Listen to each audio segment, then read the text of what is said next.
அடுத்து பாஜக தலைமையில் மற்றும் பலர். பாஜக தலைமையில் மற்றும் பலர். அங்க பாருங்க ஆதவ இருக்கிற மூஞ்ச பாருங்க, உருனுக்கு பாருங்க மஞ்ச அங்க பாருங்க. எனக்கு தெரிஞ்ச அடுத்து மறுபடியும் அதிமுக விமர்சனம் பண்ணாதீங்கன்னு மன்னிப்பு கடிதம் எழுதிக்கிட்டு இருக்காருன்னு நினைக்கிறேன். ஐயோ உருன்னு இருக்காப்ல. சத்திங்க நீங்க. ஏய் விஜய் வீட்டு விட்டு வெளியே வா, ஏய் விஜய் வீட்டு விட்டு வெளியே வா. ஐயோ காமெடி. சரி கிரிஞ்சு இது தெரியதான் போகுது, பார்ப்போம் ஏன்டா இது பண்ணுன. இப்படியெல்லாம் கேட்கும் போது எனக்கு எப்படி அது தோணுதுன்னா, ஐயோ இவங்க ஒவ்வொரு வீட்டில் இருக்கிற ஒவ்வொரு விஜயும் இவங்க கூப்பிடுற மாதிரியே எனக்கு தோணுது. அன்னைக்கு தெரியும் பாருங்க ஏன்டா இந்த விஜய கூப்பிட்டோம்னு. ஆமா ஆமா தெரியும். என்ன தெரியும்?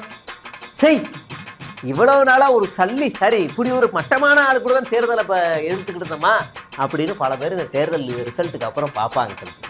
ஏன்னா அந்த மட்டமான ஓட்டை தான் நீ வாங்கி வீட்டுக்குள்ள பதுங்கி உட்கார போற. உண்மையிலேயே உனக்கு ஒரு கருப்பு நாள் அது என்னைக்குன்னா பாக்கி என்று அன்னைக்கு தான் பாரு.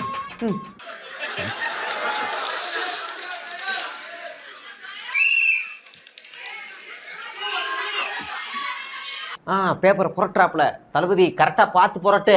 ஏன்னா 5வது பக்கத்துக்கு பதிலாக 8வது பக்கத்தை புரட்டுறாத. தப்பாக சொல்லி மூதையை மாட்டிப்பேன். ஆமாம் சரி இது தெரியாமல் சொல்லிடாதீங்க. அப்புறம் இன்னொரு ரீசெண்டாக அந்த ஒரு விஷயம் போயிட்டு இருக்குல்ல, இந்த கருத்து கணிப்பு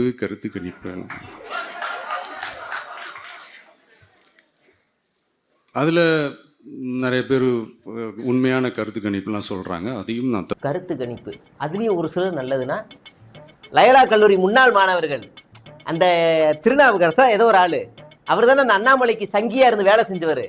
அவர் அந்த சங்கியை தானே இங்கே கூட்டு வந்து உனக்கு தேர்தல் கணிப்புல நீ நடத்து சொல்லு சித்தப்பு, நீ சொல்லு